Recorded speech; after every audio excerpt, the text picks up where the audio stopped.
Welcome back to Just Chattin', and this is the series of videos we do on Thursday and Sunday evenings just for our own amusement. I got my baby here with me. Yeah, I know. Scoot. There we go. I was pleased that he showed up because he's been angry with me. We've been in the midst of cat food wars. Oh, and I should also mention, you may hear this in the background, I have fans on here because it's quieter than the air conditioning and it's 90 degrees. Yeah, barely into June and 90 degrees. Gives you some idea of what I deal with in the summer. Okay, cat food wars. Let me go back and pick that up before we get into this. When I first took Audie in, he had become used to Meow Mix, which is the cat food I put out for the strays. And it's because they like it best. I don't know why. That is just, if you've got a stray cat somewhere, Meow Mix is their cat food of choice. I was never able to wean him off Meow Mix and onto a better brand of cat food. But he's been eating this, well, ever since I've gotten him, which is about 7 years. And the last few years, it hasn't really agreed with him. He gets sick a lot. Well, by that I mean throwing up. I don't mean, it's coming down with disease. So I've been trying to ease him onto a premium cat food. He doesn't want that. And he's been winning the cat food wars. I don't have a hope, because if he gets angry about what I feed him here, he just goes outside and gets his own dinner, which I don't want. So we are back into cat food wars again, and he's been irritated with me because, of course, I'm changing his cat food. So I'm surprised he came over to say hi. He probably came over to say, look at me, I'm such a good kitty, please give me what I want. I will keep you posted, especially if he ends up bringing home more dinner. Okay, before we get started, I wanted to very quickly talk about the channel contributions. Usually, I leave this to the end of the video, but I've got it here, and I added a new charity to our list. So, this month, we gave $150 to a charity called One Tree Planted, and they plant a tree for $1. So this is 150 trees. This is very important because nutmeg and ginger go through enough carbon in the space of an hour to burn up 300 trees, and they don't seem to be doing anything about it, so I guess it's up to us.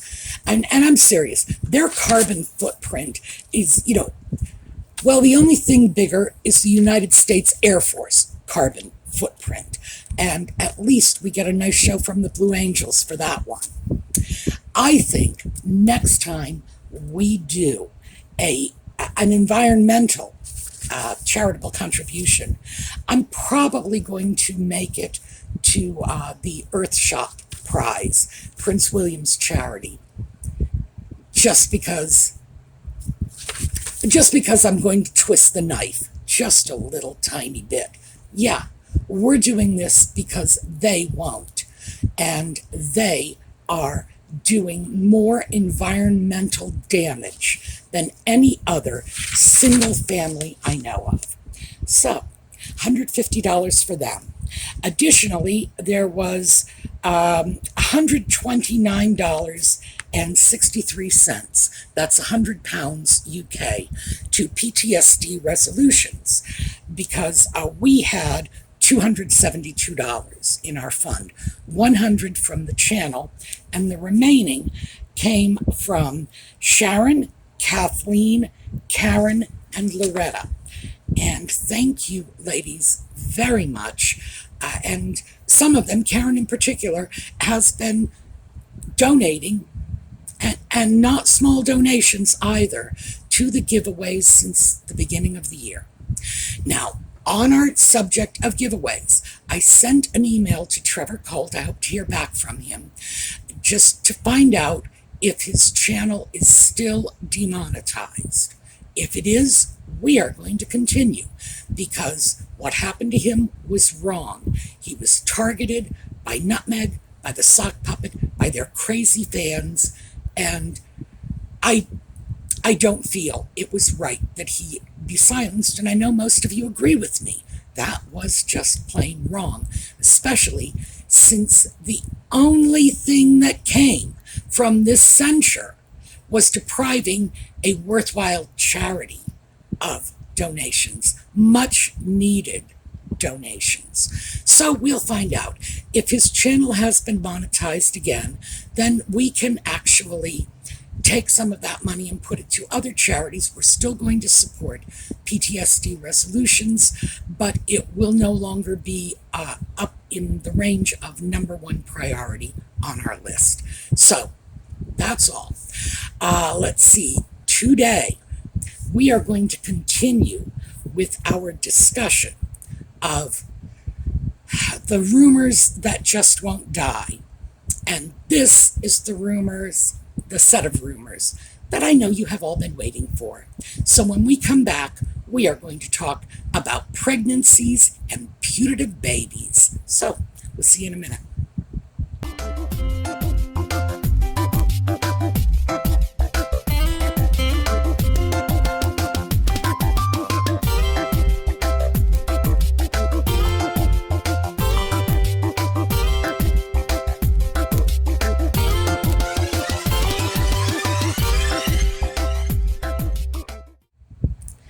So, pregnancies and babies. Well, I have done a deep dive on the pregnancy and the surrogacy rumors in the past, and I will link that video.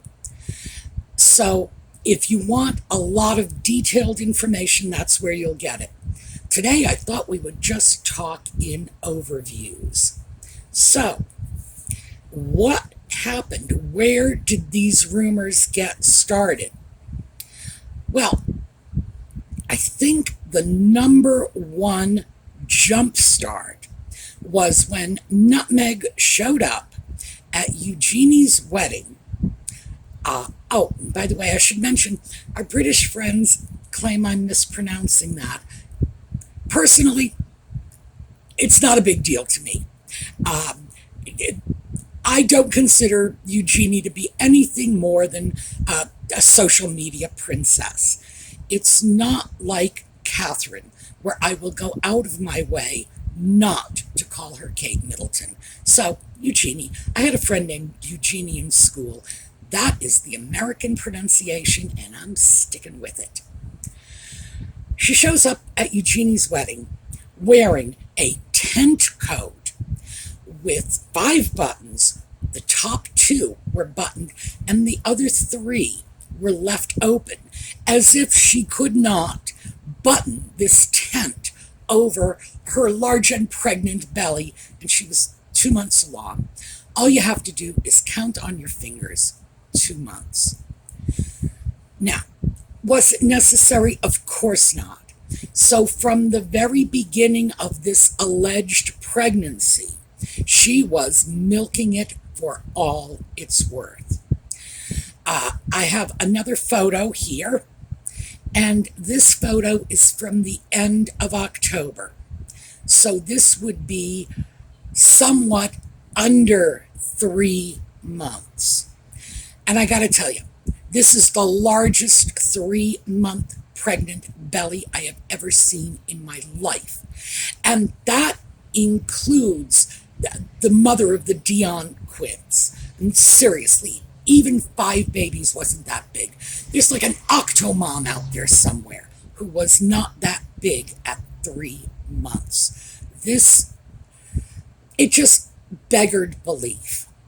And when you start doing this, when you start patting your belly, which she had to be doing, because at 3 months, the baby's like this big, you know? There are lists, by the way. You can go on the internet and look up lists. At 1 month, the baby is the size of a blueberry. At 2 months, the baby is the size of a raspberry. At 3 months, it's the size of a little kiwi. Actually, I think kiwi is 5 months. When a child is gestating, it really puts on the bulk of its size and weight toward the latter end of the pregnancy. In my day, see, here's my grandma talk. In my day, women did not customarily know they were pregnant until they were at least 6 weeks along. There, there was no technology to verify pregnancy before then. You had to do a test. You pee-peed in a cup, basically, and they would check the hormone levels of the pee-pee. That was it. And the hormone levels weren't noticeable for like 6 weeks. By the way, that is probably the most garbled medical explanation in history. So please don't crucify me for how poorly I've reiterated that. I'm sure you get the principle involved. You couldn't tell. Sonogram technology was very, very new. And when I say back in my day, I'm talking the early 1970s. People did not customarily know they were pregnant until they were a good 2 months long. That was about the point when most women were able to determine that they were pregnant and get a medical confirmation. So, is this giant belly at 3 months realistic? Of course not. And additionally, and I documented this in the video I did, we had a whole series of pictures that very much appeared to be the dropping of a baby bump. And I've heard people say, well, that's not what it is. This is something different. It's like, I saw the pictures. I find it very hard to believe it was something different because it wasn't just one photograph. It was a series of photographs. And I do think at one point the baby bump did, in fact, slip out of its harness or what. I do not, I've never put on a baby bump. I have no idea how you affix it to your body. For all I know, it was done with super glue. Anyway, that wasn't all, though. In January, and this is the middle of January, she said publicly, and this was reported in the papers, that she was, in fact, 6 months pregnant. February, March, April. So what that meant was she had her due date wrong by more than 3 weeks. Very unusual when you are that far along.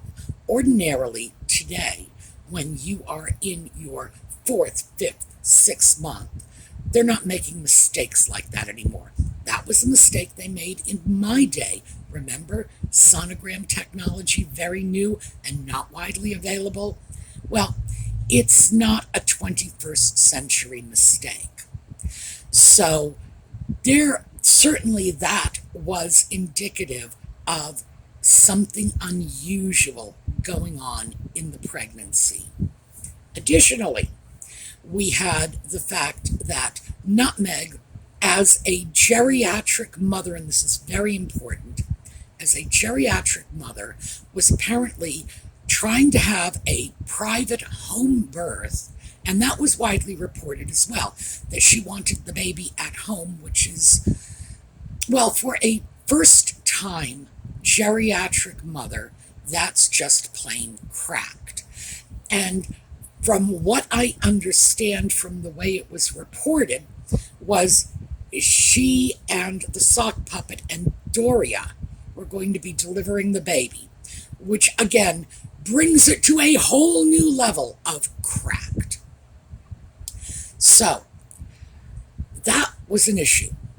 The idea that she was not going to go to any of the hospitals that the royal family used, that this was not going to be a public birth, in that it was not going to be announced when she went into the hospital, when she had the child, etc. That raised a lot of red flags. She did, in fact, sort of slink off into the night, get into a hospital, allegedly, which is surprising given the fact that she was already 3 weeks overdue according to the due date she had given out in January, which leads me to believe there would have been a lot of press keeping tabs on Frogmore Cottage. Somehow she managed to sneak off to a hospital. Again, raised red flags. When the announcement that she was in labor was made public, that was 6 hours after she had already had the baby.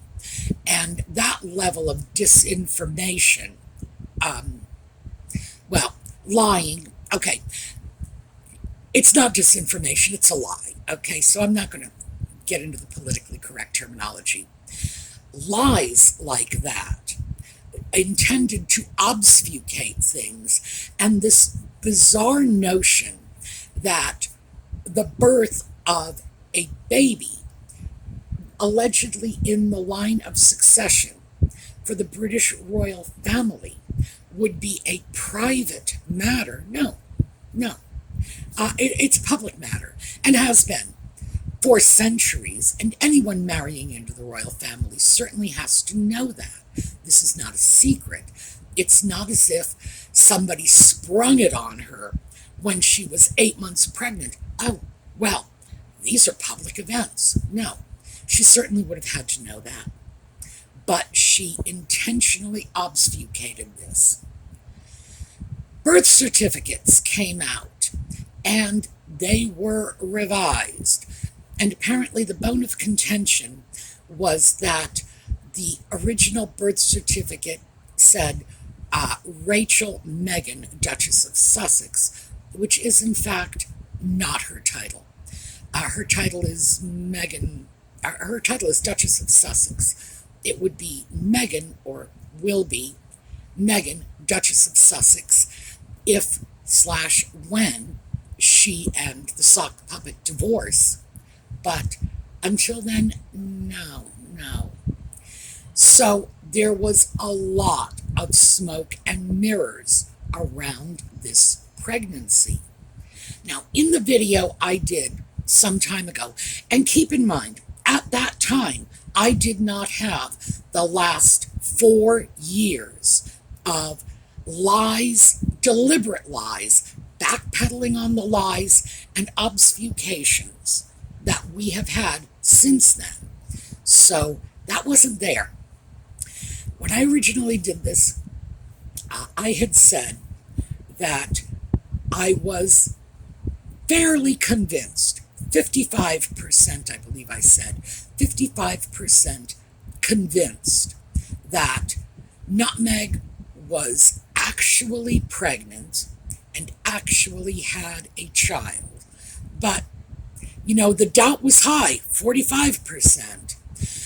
But I was, what did I say? I think I said 80% convinced that she was padding the pregnant belly. Now, and those two concepts are not mutually exclusive, by the way. She could have been padding a non-pregnant belly. And I had said at the time that I think this belly padding was just her insatiable need for drama. If you look at movies and television and whatever, and you see a pregnant woman, they invariably look as if they are about to go into labor. Their bellies are ginormous. It's practically like you have to shove it in a wheelbarrow and cart it around in front of you. I was willing to write that off as Nutmeg's need for drama, like showing up in that tent coat that she couldn't button over the belly when she was only 2 months pregnant. The photos that came out when she was 3 months pregnant, that clearly indicated a much greater pregnancy. Drama. Not so sure anymore. I honestly have to say, not so sure anymore. And if I had to put a number on it today, which I think is fair because I did it back then, I would have to say I'd reverse it. At this point, I'm about 45% convinced by the surrogate faction. And most of that is the subsequent lies and obfuscations. Also, I have to say, too, the fact that both putative children have been so hidden, not just from the public, but from their own family or families, frankly, because Samantha Markle hasn't seen this alleged niece and nephew. Thomas Markle hasn't seen these grandchildren. And the British royal family, who knows what they've seen or when. So I have to say, yeah, I get why this rumor started in the first place and why it is still circulating. No doubt there. So then let's take a look at the next alleged pregnancy. This was the alleged miscarriage in 2020. Now, I've got a couple of problems with this. For one thing, the alleged miscarriage, which apparently took place sometime in, well, June or July, who knows, sometime in there, wasn't actually announced until November. And it was announced in an op-ed piece in the New York Times. That's not how people announce the loss of a child. That's just plain weird. Even for somebody like Nutmeg, who demands attention for blowing her nose, this was weird. Keep in mind that 6 months prior to the time of the alleged miscarriage, the British courts had granted her a 9-month extension. It was a delay in her case against the Mail on Sunday. 9 months being a very suspicious time frame. And that certainly suggests that at that time, she said she was pregnant. Now, we can't prove that one way or another. Those court records are sealed, but it's suggestive. And then, of course, when we get to November, which is 11 months after this extension was granted, and there's no baby, rather looks like she needed to come up with an explanation for the non-baby. The story she told in the New York Times was heavily cribbed from, I believe it was a Canadian work. And again, the video that I did will cover that in more detail. You'll have the sources in the video notes. So that's where this came from. And what I did not have when we were talking about the pregnancies, the miscarriages, etc., was the benefit of their Netflix docudrama. And in the Netflix docudrama, we heard a whole different story of the miscarriage. It was no longer that she was changing the first putative child, falling to the floor, crying and weeping and holding her baby while she was losing the other one, la la la la la. I was like, oh Lord, you really need the violins in the background for that one. It was soap opera level ridiculous. Netflix docudrama, we hear a whole different story. One of her friends was with her. She collapsed in the front door. Really? That is a major change. So, I would have to say we've got two very different stories. What are we supposed to believe? They cannot both be true. Either she was with her friend in the front door, or she was with her baby in the nursery. They are mutually exclusive. And at least one of those two stories has to be a lie. If we know one is a lie, well, that calls the second story immediately into question because it got no credibility. And then moving on to the next putative child, we end up with one pregnancy picture on Valentine's Day, very conveniently timed because Princess Diana had announced that she was pregnant with Harry on Valentine's Day.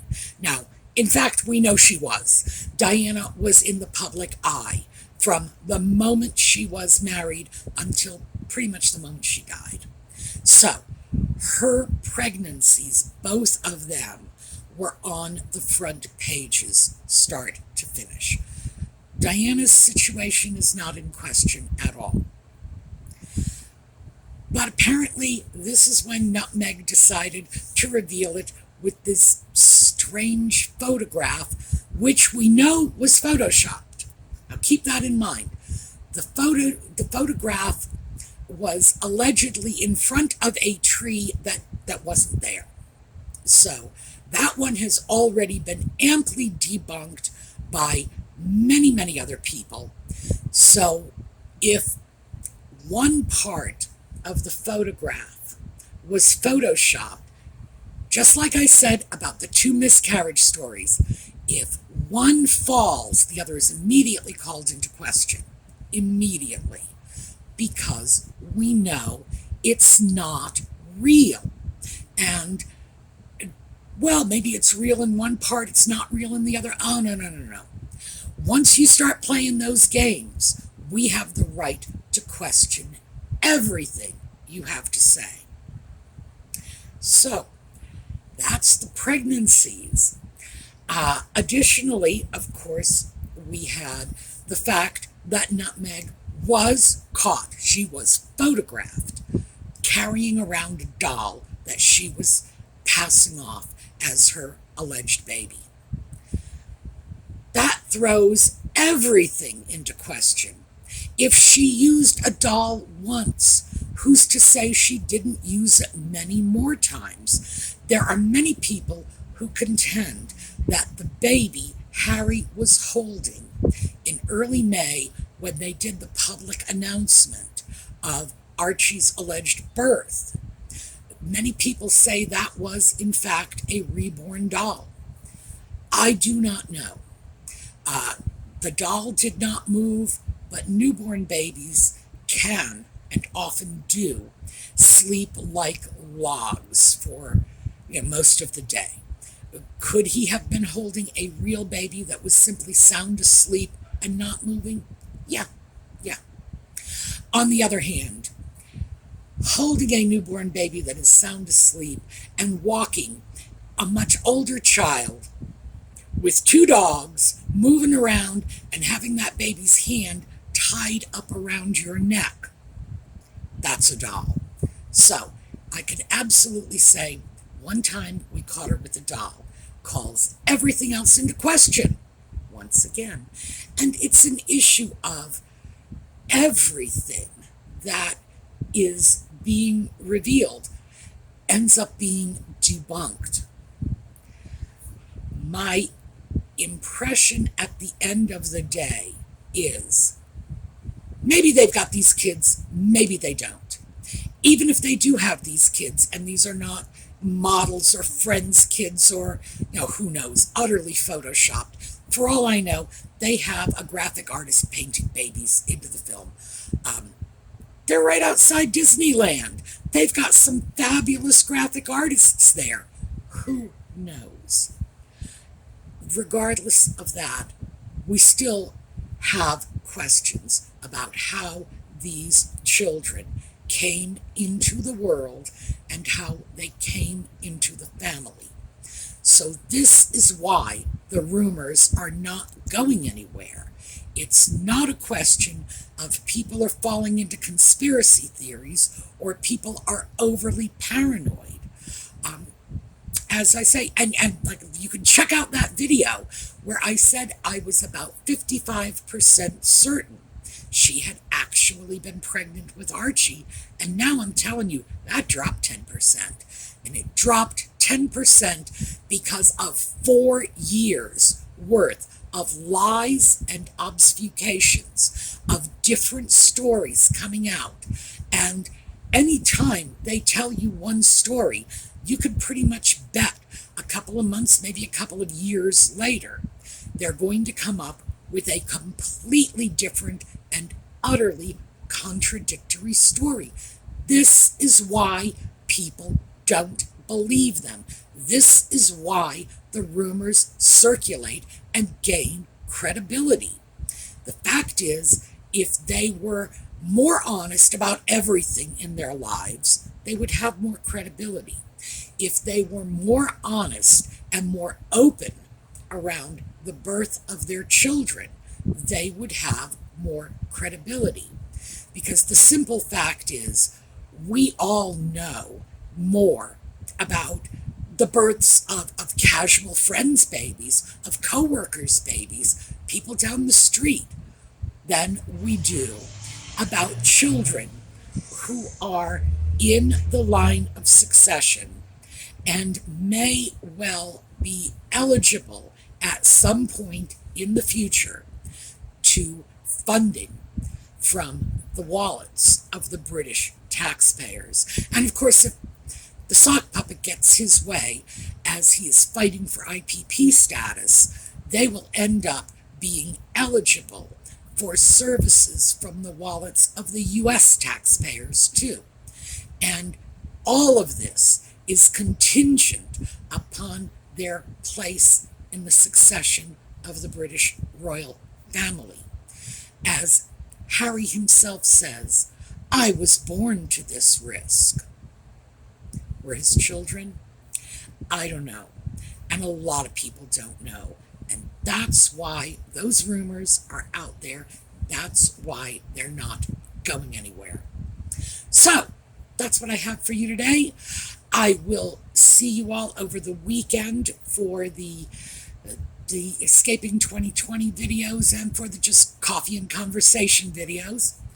And we will be back with more Just Chatting on Sunday evening.